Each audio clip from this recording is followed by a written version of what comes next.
All right, I think we'll go ahead and get started, as Pam said.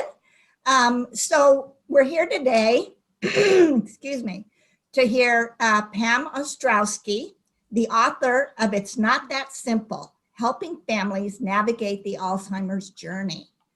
Pam's an expert in Alzheimer's caregiving guidance. Working with family caregivers, she helps provide solutions for all the myriad challenges that they face. Her guidebook isn't just academic. It comes from the experience she had in the 14 years of her mother's Alzheimer's journey and her caregiving, and also the many years she spent consulting with families. Pam's a certified dementia practitioner, and we're just so pleased to have her here today to talk. We're going to hit on a few topics: lifestyle choices and how they affect your memory, best practice for maintaining long-term memory, and then you'll have to stay till the end to find out what is the one big enemy of memory loss that you might not guess. And you'll have to stay till the end to be in the raffle for her free giveaway of her awesome book. And it'll be signed. So there you go. Autographed and everything. All right. So Pam, tell us, how do we maintain our memory? Well, so first of all, thank you so much for having me as your guest, Libby. I very much appreciate it. And thank you all for taking time out of your day to join us. So today's topic is 5 ways to improve your memory and your quality of life. And those two are really tied together as we age, because the things that we can't remember really do affect how we function in our world. So I thought this would be a really important topic for a couple of reasons. Most people don't know that the indicators, the things that are actually happening in your brain that cause Alzheimer's in your 70s are a result of your behaviors in your 50s and 60s. So that's a really big issue, in that most people think, oh, well, when I get to be 70, 75 or 85, I'll just end up with dementia or Alzheimer's. Well, first of all, it's not a given. It's a matter of making sure that you do everything you can right now, moving forward, to ensure that you do all of the right things for your brain health. Now, I'm going to talk about first 7 factors about specifically around those factors actually affect your memory. And those factors, and Libby, I know you have some examples as well, so I want to make sure that you jump in and give us some examples when you have them. But we're going to start with the first one, which is nutrition. Now, everybody's heard you are what you eat, and that you need to eat a healthy diet. Now, there's only, I don't know how many popular diets available at any one time, but it's at least 5 or 6.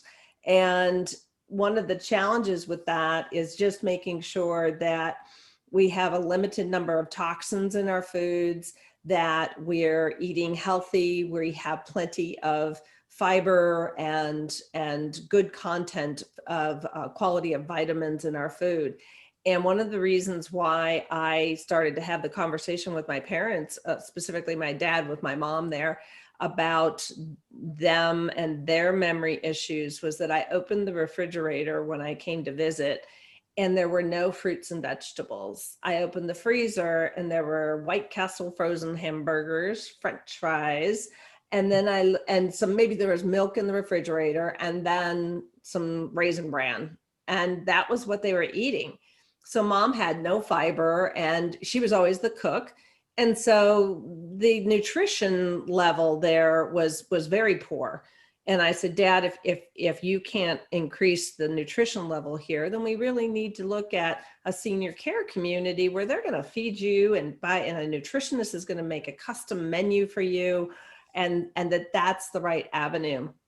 But before we get to that stage, because that was when they were in their late 70s, early 80s, we now have control over what we choose. And although it may sound easy to stop by a McDonald's or a Subway or an Oregano's, the salad and the quality of food that we get in restaurants is nowhere near as nutritious as it used to be. And so nutrition is, one of the top 7 things that can affect your brain's ability to function. Then the next one is, and you're going to love this one too, exercise. So when we think about the advice that we get from the medical profession, we hear, you don't want to have high cholesterol, you don't want to have high blood pressure, you don't want to be obese, and you don't want to have diabetes, so you don't want to have high sugar levels. And all of those affect your brain, because they now say that Alzheimer's is actually a diabetes of the brain. In other words, there's sugar levels for your body and there's sugar levels in your brain. And any of those 4 diseases actually affect the blood flow to your brain and the amount of oxygen your brain gets. And dementia, and specifically Alzheimer's, has to do with the synapses, then the neurons, and how they communicate. And then when they die off, or you provide an environment where the amyloid plaques and tau proteins can actually attack the neurons and synapses, that's when we have a bigger problem that we can't solve. Right now, with your diet and exercise, we can avoid the problem, or at least delay it if you're predisposed. The next thing, which honestly I think everyone struggles with, is sleep. Getting 7 to 9 hours of sleep is so important for everyone. And yet we're so stressed out and we're so overstimulated that it's difficult to do. But it is a high priority when it comes to memory loss specifically. The other one is, we're hitting all of them, stress. So feeling like, oh, I've got to do this and I've got to do that. And just not taking those moments of calm, deep breath, drop those shoulders. Just, what's going to happen is going to happen. My mom's favorite song was Que Sera, Sera. And every once in a while, when my world is crazy and all sorts of things are happening, I always remember Que Sera, Sera. What will be, will be. And that just kind of helps you recenter and step away from that stress. The next one is actually supplements. So sometimes supplements can be good for you and sometimes you don't need them, but you take them anyway. So make sure that you talk with your primary care physician about which supplements would be best for you based on blood work. Lab work is really important, and you want extensive lab work. So for instance, my doctor said your vitamin D is really low. That's going to cause fogginess. So let's get you on a vitamin D regimen. So you want to make sure that you have the right supplements for the elements that you need, but not the ones you don't. And then of course there's hormones, and men, you have hormones too. I'm just saying. So we want to make sure that hormones can really affect the balance of how your brain functions. And I don't think there's too many women who would disagree with that. And so making sure that there's a hormonal balance is important for affecting your body and how it functions regarding memory. And then lastly is toxins. And toxins are in everything, unfortunately, because we have a lot of manufactured foods. They may not say they're manufactured, but things like nitrites in bacon or nitrites in any cured meat, so deli meat. So if you stop at Subway or you stop at some sandwich place, those meats are not good for you. That's not their naturally occurring state. And so those are the 7 things that actually that you have control over right now that impact your ability to either delay or avoid dementia in your later years. And in case you're wondering about statistics, 1 out of 10 people over the age of 65 are diagnosed with Alzheimer's. So that to me is a pretty scary number. Most of those actually happen over the age of 75. Which means 20 years earlier in your 50s, so 50s, early 60s, what you're doing now is what's going to affect the quality of your life later. Make sense? Yes, absolutely. You want to pause and see if we've got any questions from the um, crowd here? Sure. Anybody have any questions or personal experiences they'd like to share on some of this? So I'll continue on, and if you do have any, what I'm going to do is I'm going to put in the chat the authorities on this whole philosophy. It's called the Enhanced Protocol. And it's Eric Collette and Randy Vaudry have founded a Mind for All Seasons, and there's the website for it. And they have different methodologies for helping augment current memory loss, and also to do coaching around all of the 7 different factors, including toxin testing, to help with, how do you avoid dementia and reduce memory loss. So those 2 guys are just phenomenal professionals. And so if you can look up their website, they have a lot of good content there as well. Now, you asked, you probably are here for those five, count them, ways of improving your memory loss. So we've kind of talked about lifestyle. Now we're going to talk about things you can do to help with memory right now. So the first one is eye-to-eye communication. I can't tell you, if you go to a restaurant and watch how often people are not making eye contact when they're having a conversation.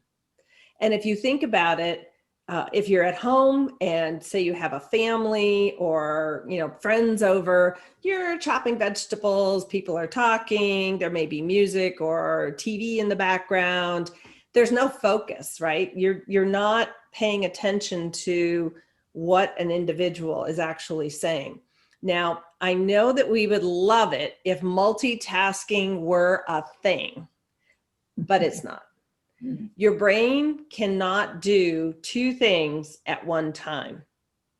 I know we think it can, but actually what it's doing is it's fast slicing, it's fast processing like a computer does.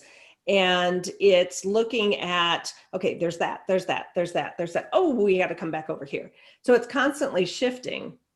And the problem with that is that you're not focused on any one thing. And so if you're doing 4 things, you're doing 4 things badly. I was on a call this morning and the gentleman, I asked him a question. I said, what does that mean? And he said, oh, I'm sorry, I was multitasking. And I said, no, you weren't listening.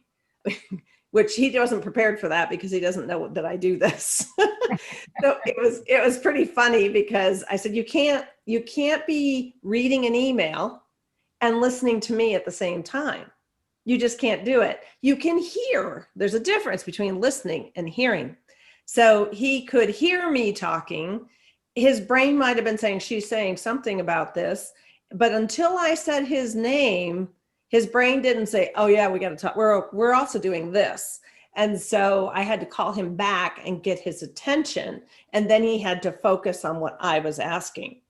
So to me, that's the biggest memory issue. And I've had so many people in their 60s say, oh, I'm getting dementia. I can't remember anything. And I said, because you're too stimulated. You've got your phone, you've got your computer, and your phone does more than one thing. It's probably the last thing we use it for is phone calls.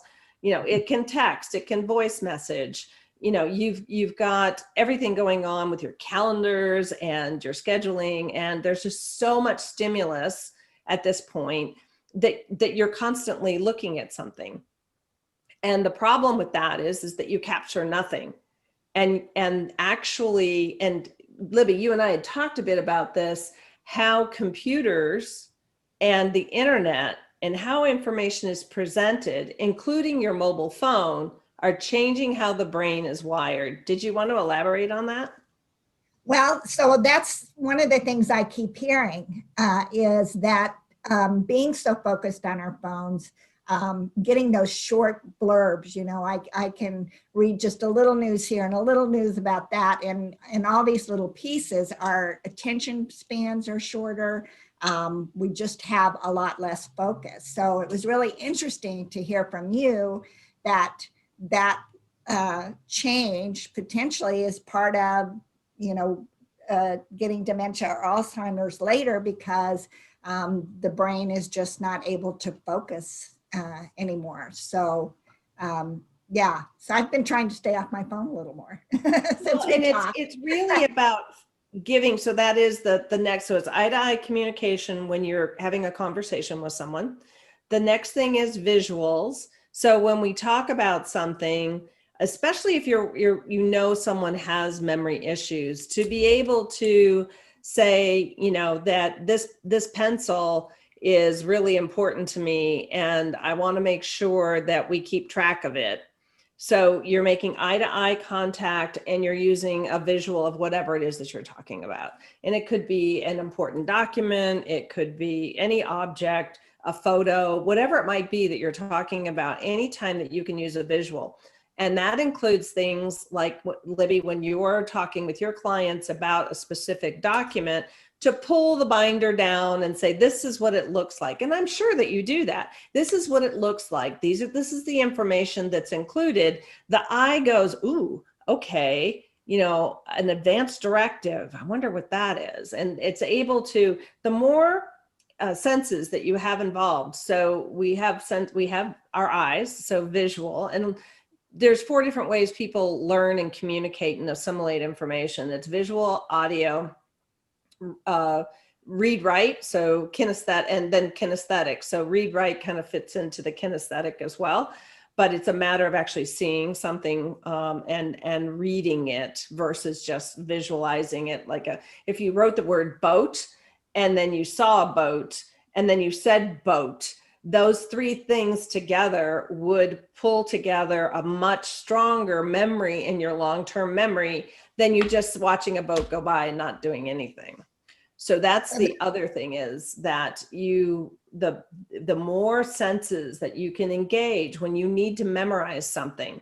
So for instance, you say that you're bad with names. Well, the reason you're bad with names potentially is if you're meeting people, in a networking environment or at a party, it's Bob and it's Sue and it's Jan and it's Joe, and you're just kind of overwhelmed and you have no context, because typically you're not repeating their names. So what I do when I go to a party is, it's nice to meet you, Joe. Where are you from? And Joe will say, oh, I live in East Mesa. Oh, okay, great. Well, I have a friend in East Mesa. So I'm thinking Joe, East Mesa, Joan, my friend Joan in East Mesa. Got it. Okay, next person. So you want to always vocalize when you can. And then if it's like a phone number, I always write down the phone number. I'm a very visual learner and my memory is very visual. So I can memorize multiple pages of information, but I do so because I vocalize it. I read it out loud, and then my brain can then see it and hear it. And then there's something called sub-vocalization. It's that voice when you're writing something and you're not actually saying it out loud, but you can hear it in your head, like 623-434-0143. And in your head, that's what you're saying, even though you're not saying it out loud. And sub-vocalization helps a little bit with memory, but not anywhere near as much as actual vocalization. And then, so from a visual perspective, you'll always want to put something out there that matches up with what it is that you want to remember. So what's going to stimulate that memory? And so, for instance, if you're writing a grocery list, you would write out your grocery list. You wouldn't have to try to memorize it. But you could, and it would be, bananas, and you'd write bananas, and then you'd say apples, spinach. And then one of the tricks that I do is I say, I have 4 things to buy at the grocery store. And for some reason I remember that. And it's like, okay, the 4 things were, and I'll get through 3 of them. I'll be like, what was the 4th one? And then I carry my list with me and I challenge myself to remember that 4th one. And then sometimes I have to cheat and pull it out of my pocket and go, that's what it is. So those are great tools for you to use to increase your memory. So Libby, do you have any tricks of the trade? I don't, but I do want to go back to what you were talking about with the visual and with, the hands-on, because I did have a client come in to update some documents because the wife has an early Alzheimer's diagnosis. So we met by Zoom to begin with, and I was a little concerned about whether it was a good whether I was going to be able to have her sign documents and really feel comfortable that she knew what we were signing. But Right. had him come in and sat down, gave her the financial power of attorney, talked a little bit about it. And she was like, oh yeah, I remember when we did this before. And it was just like, click. So that, the memory of sitting at my conference room table with that document, talking about what it meant, came back to her. And so then we were able to talk about, okay, we're changing the agents to kind of update things. And it was great. It was great. So Well, and it's important for you, especially because these are legal documents, to say, as as we discussed before, the living will does this. And, does that, can you explain what you believe that you're signing? So confirming that with the individual is important, because when they vocalize, that also imprints on their long-term memory. And the biggest challenge is short-term versus long-term memory. Short-term memory is whatever happened within the last 20 to 30 seconds. And so experiences that emblazon into your long-term memory are typically have some sound, visual, or something that preoccupies your mind, where it draws attention to it and then you remember it. So that's important. So any comments or questions that you folks have? Yeah, hi, it's Kathy. I wonder if I could go back a little bit, and I'm Sure. sorry, I was multitasking when you were first doing it. No, you weren't listening. Yes, I was listening, so I was doing all the wrong things. No worries. So your remark about people being overly stimulated, having, too much. Mm-hmm. I guess I kind of wonder about that, because my mom has advanced dementia, and I've always thought that part of her problem was, in fact, that she wasn't ever stimulated enough, and she didn't have things going on, and her world was really small, and she didn't do many things, and she didn't have a lot of activities. Mm-hmm. And I always thought maybe that contributed to it, rather than having, and you're kind of saying, well, maybe it's better not to have too much going on. So does that make sense when I'm saying? Let me clarify that a bit, because my dad thought the same thing about my mom, and he said, I should have let her do the checkbook. Well, so what we know about Alzheimer's and dementia, two things to your point, is what I'm talking about right now is being able to imprint into your long-term memory requires you to focus. So focus is different than stimulation. Okay, so we're overstimulated at the same time. So the phone is ringing, we're getting a text, I'm reading an email, I'm whatever you were doing while I was talking. I mean, we're doing more than one thing, and that prevents your brain from imprinting either task into long-term memory. So if right now while I'm talking, if you're listening and you set your keys down somewhere, I guarantee you will not remember where you put those keys, because in theory, you are listening completely to me and I have your undivided attention. Right. But what I was saying is my mom wasn't doing multiple things, Right, so right. so I don't see that, as another, I don't see that in her case that there was a contributing right. So here's the second factor. half. Here's the second half of the story, is that one of the things that they learned most recently, and this is in 2020, is that the way that we remember and the way that we build stronger neurons and brains and grow our brain cells, right? So creating brain cells is by learning, not by doing. So for instance, learning a new dance, learning a new language, learning about a country. So it's about taking new information in, assimilating it, and committing it to memory. And it's, my dad always said, like, I gave your mom a crossword puzzle and she doesn't want to do it. And I said, well, she's never done crossword puzzles. And I'm like, what's the point of it? Because you're testing her memory that she doesn't have. So all you're doing is frustrating her. And I said, that's not good for your relationship. So there's that aspect as well. So don't, you want to avoid a confusing stimulation with learning. Right. So stimulation, like for instance, with someone with advanced dementia or Alzheimer's, they can get overwhelmed really quickly. So you do not want them in an overstimulated environment. You do not want to take them to a restaurant where it's noisy and there's kids running around and they can't hear properly. And now they have to read a menu, which they can't possibly, read. They don't remember what they like. I mean, it's a situation of failure in every aspect for them.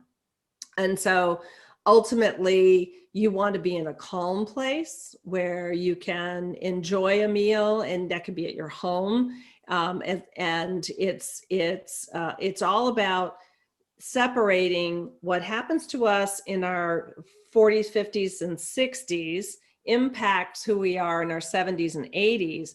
And if you have someone, a loved one, who is suffering from memory loss, dementia, or Alzheimer's in their 70s and 80s, then we need to look at their environment and see how we can make it more comfortable.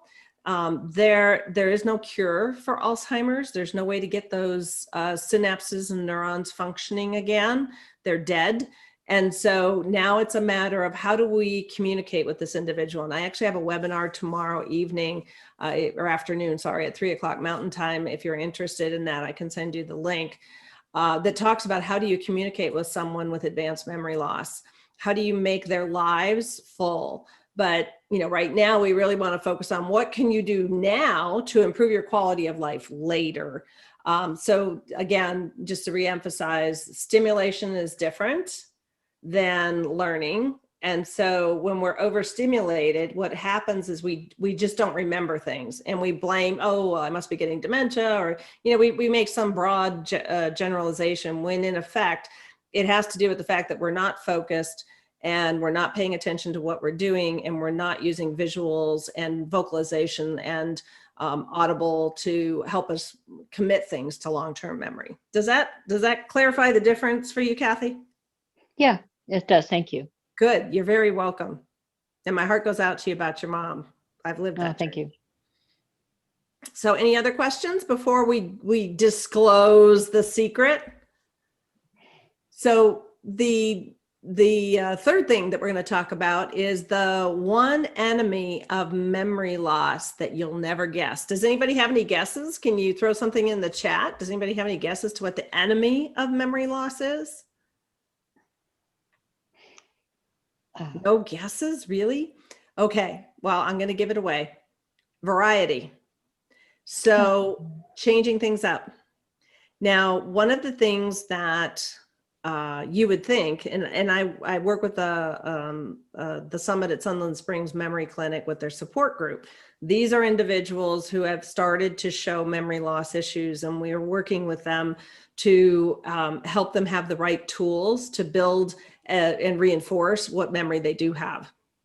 And one of the things that they struggle with is one gentleman said, well, we have the same thing for breakfast, lunch, and dinner. And I said, why is that? And he said, well, we know how to make it.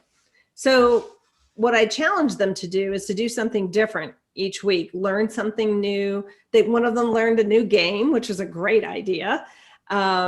And another one watched Smithsonian Channel and learned about a new historical event and some details behind it. And everybody has to share. And so what happens is when we get into routine, and I'm going to ask you this question, have you ever been in a situation where you've gotten in your car, you know where you're going, and you get there and you're like, gosh, I don't remember. Did I hit any traffic lights? Did I pass the school already? I mean, you're just kind of in a zone, right? And your brain is on autopilot. That is bad for your brain. So, if you can take a different route, every week that you go to the grocery store or where the post office, take a different route and try out something new and go see something different, because that stimulus is what helps grow brain cells. It's the way that we expand our brain and our world. So to your point, Kathy, about your mom having a small world, and that's pretty typical for the older generation that's in their 70s, late 70s, early 80s. And so what we want to make sure that we do is introduce variety. So don't have the same breakfast every day. Don't have the same lunch. Learn new recipes. That was another one that we did with the support group. So ultimately what we're trying to do here is mix things up so that the brain is always going, oh, that's new. Oh, I got to learn that. I have to focus. I have to pay attention. So when I'm learning a new recipe, I'm constantly going back to the recipe. Okay, was that a quarter of a teaspoon or was it an eighth of a teaspoon? You know, and it matters when it's cayenne pepper, right? So, so that's kind of what you want to focus on, is just mixing everything up. It doesn't matter what it is, just remember to do something a little different. It is routine that is your enemy, and it's variety that will save your brain and help you reduce or maybe avoid, depending on memory loss, and specifically, you know, going further down the path into dementia, into Alzheimer's or other types of dementia. So any other questions? Anyone else want to open their mic and ask? You don't have to do the chat if you don't want. Okay, so I have another question. Sure, absolutely. Love it, Kathy. Keep it up.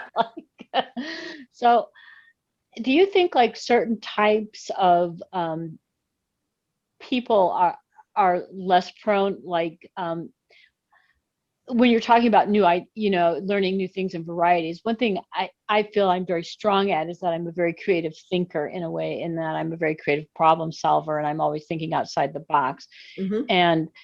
And I know, like, for instance, my mother never was, right. She was a kind of person who, like, oh, well, this broke and I don't know how, I simply don't know how to fix it. I can't imagine.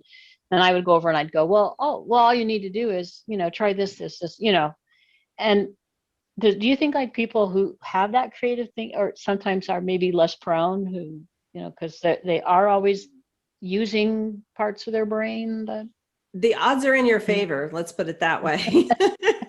In that anytime that you think outside the box, where your brain is trying to think of different ways to solve the problem, you're growing brain cells. You're basically, right. It's not stimulation, it's growth. You're expanding and then when you actually try something and it fails, then, or, let's just say it does, right. then it's like, oh, well, that didn't work. Now learning is happening. So that didn't work and this didn't work. Think of Thomas Edison. Think of how brilliant he was. And it's because he thought he tested the light bulb concept 1,000 times before he actually got one to light up. So he learned a lot. He kept his brain very stimulated for a very long time as a result of that. So yes, absolutely. The more creative you can be, anything that involves testing a thought, a process, a procedure, is helpful to the brain, because it's trying out something. And so to me, failure is just a step towards success. Right. Because it's helping your brain go, no, that didn't work. Okay, note to self, that didn't work. And so your brain is constantly evolving that way. So right. Yes, absolutely. Because my husband is always like, he gives up right away, sorry, but he does. And Libby knows him. I'm like, but he does. And you guys joke him about this. But you just told him all that. But I like, don't give up. I'm going to tackle this problem until, I either, come up with an answer or, die trying. I mean, seriously, but, and I do come up with an answer, and he's often kind of, impressed, and he'll say, I never thought about it like that. Yeah. Yeah. And that'll be interesting to see. I don't know how old you are, but 20 years from now, if that comes back to bite him, I mean, if you can encourage him to help you. So that's part of what I do in my consulting is helping spouses or partners with how do you help the other one come along. That's what we do in the support group, is how do we help the other one come along? And a lot of times it's easier to say, well, why don't you? And it's a communication issue. It's a word choice issue, where instead of saying, look, I could use some help coming up with some ideas. Why don't we brainstorm together? And then let's try to each one of these together and figure out what's working and what's not. Now, you as a creative person will probably, I secretly know the right thing to do. well, but that's not helping him much. And believe No, me, I know. long term, that's not going to help you. No, but because I look a lot at my mom and at Yeah. her life as it was, like, especially like the last 10 years. And Mm-hmm. what did she, because obviously I don't want to get dementia. So I'm like, what are things that I thought she was doing that might have contributed to it? What are the kinds of things I don't, that I can make those changes so that I have less of a chance, Right. No, it sounds like you're right on track. But if you want your partner to be part of your life and for him to have a healthy mind, it's important for you to engage him as well in this process. So you're on the right track.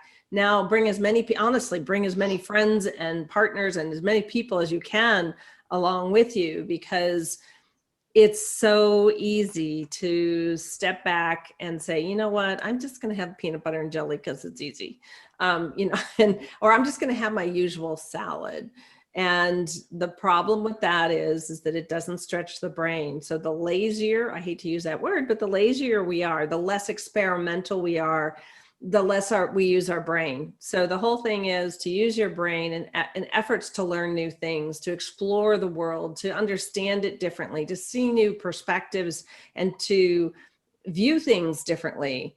And all of those things help your brain. So, and when else could we do it better than during a pandemic, right? Is to stretch ourselves in different ways and get creative. So yeah, that's you're on the right course. Now grab everyone and bring them with you. All right. I won't monopolize now. Oh, no, not at all. It's a great question. Yes, Barbara, you're muted. Can the co-host unmute you so she can speak? Let me see. Hang on a second, Barbara. I think you have to. There you go. She's good. There you go. I'm good. Hi, Barbara. Sorry, hi. I just also wanted to comment, I think another side effect of all this in a positive way, and particularly with the variety and learning new things, also builds your resiliency. Mm-hmm. And I think, as we age and all the things that change in our lives, whether it's relationships or medical issues or dementia or cognitive issues, by doing these things also, it builds in that positivity and it builds in the neuroplasticity, and then that affects the thoughts, that affects our ability to be resilient to these changes.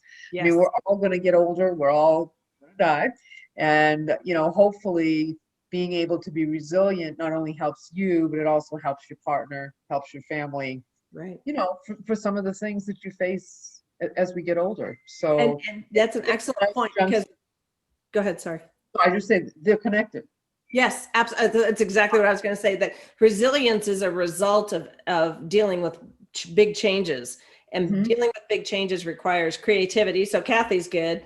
And and then on top of that, it requires adaptation. So, who would have thought we would all be wearing masks, right? So then where do you get masks? Oh, there's a shortage of masks and toilet paper. So where do you go to get toilet paper? Where do you go to get masks? And, Right. and so there was a huge amount of learning in a very short period of time last year. Like, I think we probably, if there was a way to measure it, grew our brain cell factor by 100 easily, because we had to get creative. We had to think of and solve problems. And honestly, I think part of the resistance is to the fact that, gosh, that's a lot of work.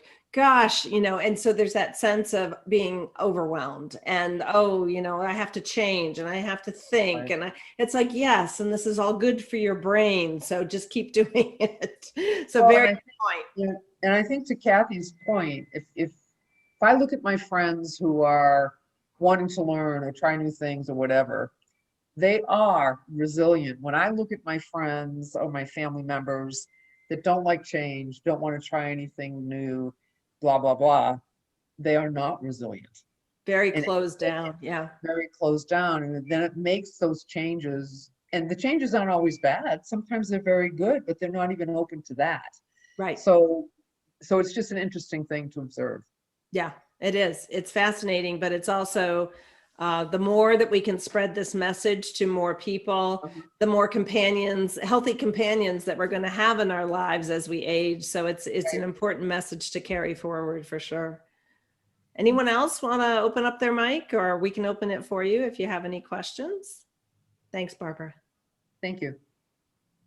So one other thing I'll mention is we are working on another webinar for successor trustees. So it could be if you have a trust, you may want to just attend it yourself to learn a little bit about what your successor trustee should know, or you might want to get them in there for that. We're going to bring Pam back when we talk about the incapacity piece, because that's part of what a trustee may be doing, is taking care of your finances to take care of you if you're incapacitated. So don't have a schedule for that yet, but we're going to be working on it. So keep an eye on the newsletter from me or from Pam, whichever one you're subscribed to. If you want to subscribe to mine, it's Libby, Libby, at libbybanks.com. So pretty easy. Yep. And if you, I put my email address in there, Pam at itsnotthatsimple.com. But you can also go to the website. It was really funny. I haven't looked at my website in a little bit, and someone called me out today and said, "Did you know that you have a website or a blog about X, Y, and Z?" And I said, "Yeah, I remember writing that about a year ago." And she's like, "It's really good." So, there's lots of information there as well if you're interested in finding out more information about memory and memory loss. All right. Well, thank you so much, Libby and Andy. Appreciate Okay. Thank giving you very, me the very time to much. chat, and look forward to seeing everybody in a future webinar. Thank Great. you. Thank you, Pam. You're welcome. Thank you. Take care. Bye-bye. Bye.